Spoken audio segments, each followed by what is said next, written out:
Assalamualaikum warahmatullahi wabarakatuh. Apa kabar anak-anak semua? Semoga kalian dalam keadaan sehat walafiat. Kali ini kita akan mempelajari tentang persilangan monohibrid. Persilangan monohibrid merupakan lanjutan dari materi genetika kemarin. Jika di antara kalian ada yang bertanya, apa itu persilangan monohibrid? Maka agar kalian lebih mudah memahaminya, kalian harus menyimak video berikut ini.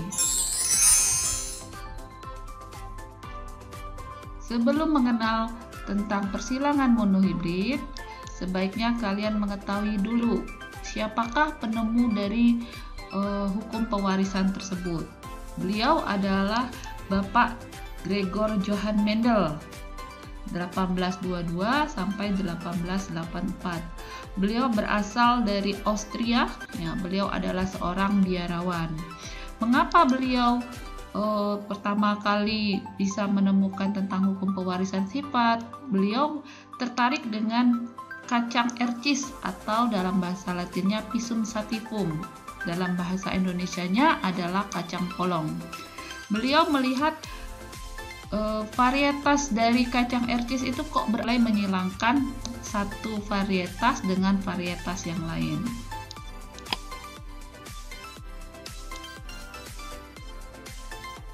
Persilangan monohibrid adalah disebut juga dengan hukum Mendel I atau disebut dengan hukum segregasi. Apa itu hukum segregasi? Hukum segregasi itu berbunyi terjadi pemisahan alel pada saat pembentukan gamet. Nah, jadi pada saat pembentukan gamet itu alel yang diploid nanti akan berpisah, berdiri sendiri menjadi haploid, ya.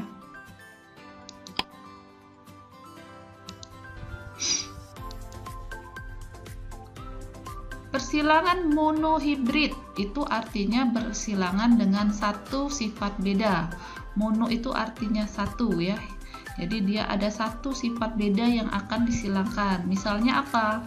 Misalnya tentang warna mahkota bunga. Nah, mungkin kalian pernah lihat ada warna mahkota merah, ada warna mahkota putih. Nah, itu antara merah dan putih itu bisa disilangkan. Atau ukuran tubuh, jadi ada tanaman tinggi, ada tanaman rendah, pendek, ya, itu juga bisa. Atau warna kulit, rasa buah, baik asam disilangkan dengan manis, ataupun bentuk biji. Jadi mereka berbicara tentang satu sifat beda tapi punya beberapa variasi.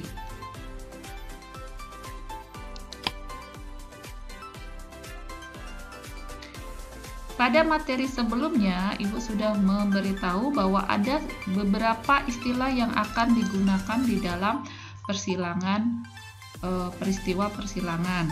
Contohnya ada parental. Parental itu lambangnya P besar, ya, atau disebut induk.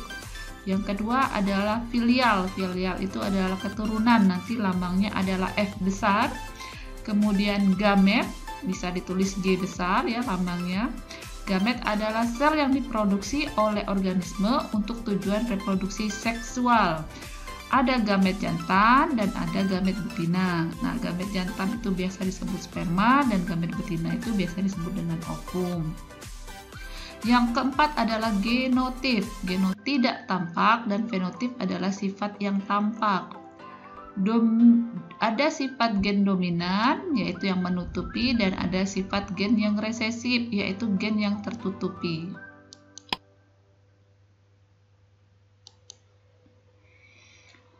Agar kalian lebih mudah memahami tentang persilangan, kita melakukan percobaan dengan contoh soal 1, yaitu tanaman ercis berbatang tinggi dengan simbol genotipnya adalah T besar disilangkan dengan tanaman ercis berbatang pendek dengan simbol genotipnya adalah T kecil.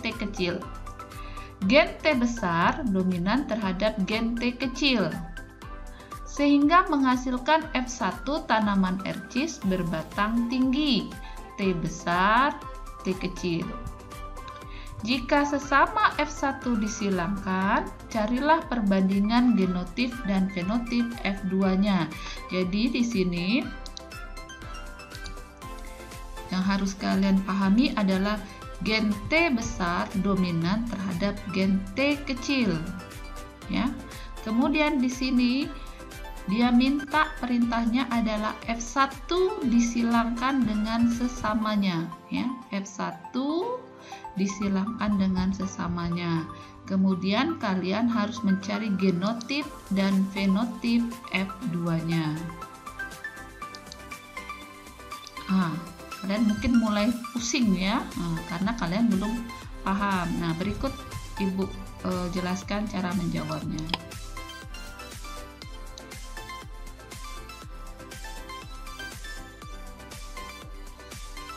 Cara menjawabnya adalah kalian pertama menuliskan dulu P1. P1 di soal tadi. Ya, di soal tadi yang pertama disebutkan bahwa T besar itu tinggi dan T kecil itu adalah rendah, ya. Nah, kita anggap saja T besar adalah yang jantan, sedangkan T kecil adalah yang betina. Gamet tadi terpisah di hukum Mendel 1, dia berbunyi pada saat pembentukan gamet alelnya akan berpisah. Nah, ini T besar itu akan berpisah karena ini sama dilambangkan dengan huruf yang sama, kita tulis saja satu, yaitu T besar. Untuk yang betinanya juga dua T kecilnya ada dua, sehingga kita tulis satu saja, T kecil. Sehingga F1-nya tinggal temukan antara T besar bertemu dengan T kecil. Karena gen T besar ini dominan terhadap gen T kecil, maka fenotip yang tampak adalah tinggi. Jadi tanaman etis tadi yang tampak batangnya akan tinggi. Berapa persen? Semuanya akan bergenotip T besar T kecil, yaitu 100%. Di soal diperintahkan jika F1 disilangkan sesamanya karena F1-nya adalah T besar T kecil, maka kita tulis T besar T kecil disilangkan sesamanya. Silangkan samanya T besar T kecil. T besar T kecil yang satu adalah yang jantan dan yang satu adalah yang betina. Kemudian gametnya, bagaimana dengan gametnya? Karena di sini genotipnya terdiri dari dua gen yang berbeda, maka gametnya akan berpisah. Kita tulis dua-duanya, T besar dan T kecil. Begitu juga untuk yang betina, kita tulis dua, T besar dan T kecil. Jadi masing-masing gamet itu baik jantan punya dua gamet dan baik yang betina juga punya dua gamet. Nah, hasil F2-nya akan tampak seperti ini. Untuk memudahkan, kalian bikin papan pionetnya atau papan caturnya seperti ini. Gamet jantan itu tulis di bagian atas, gamet yang betina dituliskan di bagian bawah. Gamet jantannya ini masukkan, T besar kita masukkan ke sini, T kecilnya kita masukkan ke sini, ya. Kemudian yang betinanya T besarnya kita masukkan ke sini, T kecilnya kita masukkan ke sini. Kemudian bagaimana kok ini bisa dapat T besar? Dia dapat T besar. Nah, T besar yang satu berasal dari gamet yang betina, T besar yang satunya berasal dari gamet jantan. Oke, untuk kolom yang berikutnya ini dapat dari mana dia? T besar satu dapat dari yang betina, T kecilnya dapat dari gamet yang jantan. Sekarang perhatikan kolom yang ketiga. T kecilnya berasal dari yang betina, T besarnya berasal dari yang jantan. Tapi jangan ditulis T kecil T besar, yang dominan harus ditulis lebih dulu ya dibandingkan yang resesif. Kemudian bagaimana kolom keempat? Kolom keempat asalnya T kecilnya dari gamet betina, kemudian T kecil yang satunya berasal dari gamet jantan. Nah, ketika kalian mengerjakan ini, tanda panah ini tidak usah kalian tuliskan ya. Jadi ini hanya cara ibu menjelaskan ke kalian. Sekali lagi, ketika nanti kalian mengerjakan soal, tanda panah ini tidak perlu kalian tuliskan. Ini hanya cara saya untuk menjelaskan kepada kalian. Terus hasilnya bagaimana? Perhatikan ke sini. Perbandingan genotip dan fenotip F2-nya. Ya, pertanyaannya adalah perbandingan genotip dan fenotip F2-nya. Genotip, ingat ya, genotip adalah sifat yang tidak tampak. Nah, ini T besar, T besar, T besar, T kecil, T besar, T kecil, T kecil, T kecil. Ini adalah yang disebut dengan genotip, ya. Dia tidak tampak. Jadi T besar, T besarnya ada satu kotak, T besar, T kecil ada dua kotak, T kecil ada satu kotak. Jadi perbandingannya 1 banding 2 banding 1. Kalau dipersentasekan berapa? Karena semuanya ada 4 kotak, ya, semuanya ini ada 4 kotak. Kalau 4 kotak 100%. Berarti kalau satu kotaknya nilainya adalah 25%. Maka T besar persentasenya 25%, T besar T kecil persentasenya adalah 50%, dan T kecil persentasenya adalah 25%. Bagaimana perbandingan fenotip F2-nya? Nah, fenotip adalah sifat yang tampak yang bisa kita lihat dengan panca indera kita. Maka yang terlihat adalah sifat tinggi dan sifat rendah. Tinggi dan rendah atau pendek ya.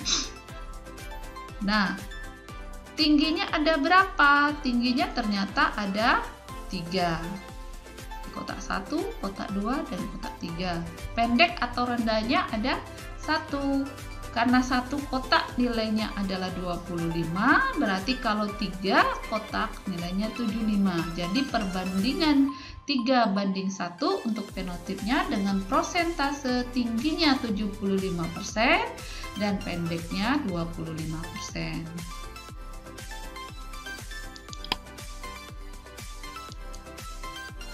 Nah, sekarang apa kalian sudah mengerti? Agar kalian lebih mengerti lagi, Ibu akan memberikan kalian soal yang kedua.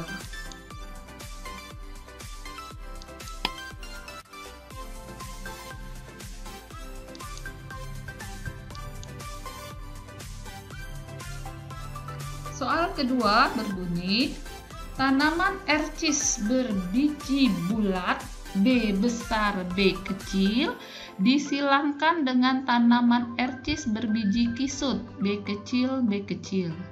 Gen B besar dominan terhadap gen B kecil. Berapakah perbandingan genotip dan fenotip dari persilangan tersebut? Sekarang kalian perhatikan soal ini.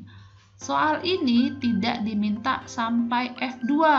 Ya, jadi kalau tidak diminta sampai F2, kalian tidak perlu mencari sampai F2, cukup sampai F1. Oke, kita lanjut.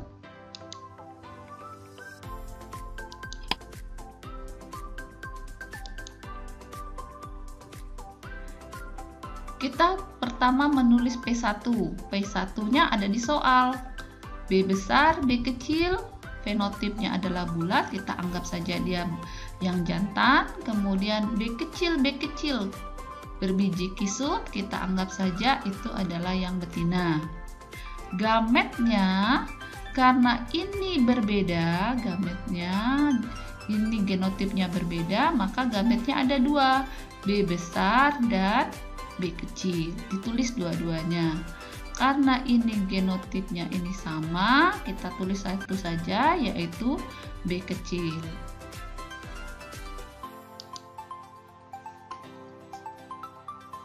Untuk hasilnya kita cukup sampai F1 karena di soal diperintahkan tidak diperintahkan sampai F2, jadi cukup sampai F1.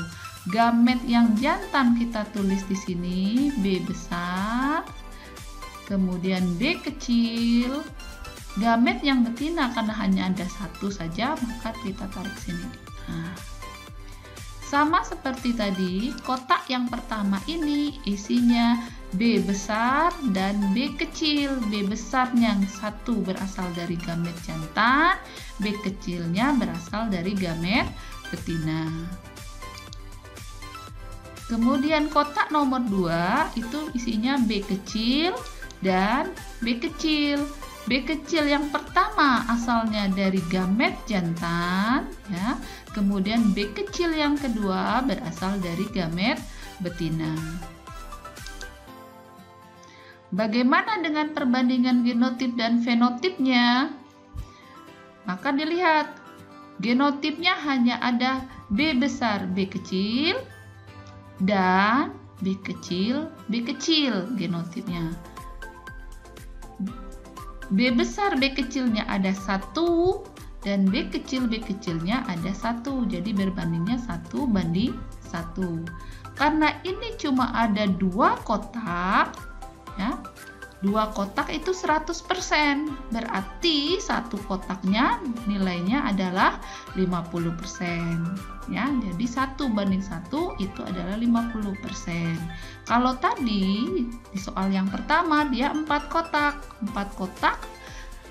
persentasenya adalah 100%. Kalau ini 2 kotak 100%, maka satu kotaknya nilainya adalah 50%. Bagaimana perbandingan fenotipnya?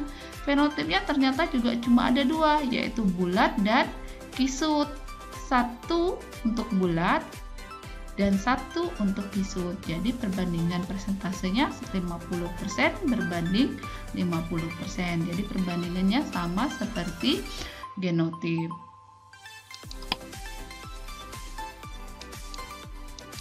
Nah, Ibu harap dengan penjelasan Ibu tadi sudah cukup membantu kalian memahami tentang persilangan monohibrid. Agar kalian lebih pandai lagi dalam persilangan monohibrid, maka kalian lebih banyak lagi mengerjakan latihan-latihan soal. Oke, cukup di sini video kali ini. Semoga membantu kalian dalam proses pembelajaran. Assalamualaikum warahmatullahi wabarakatuh.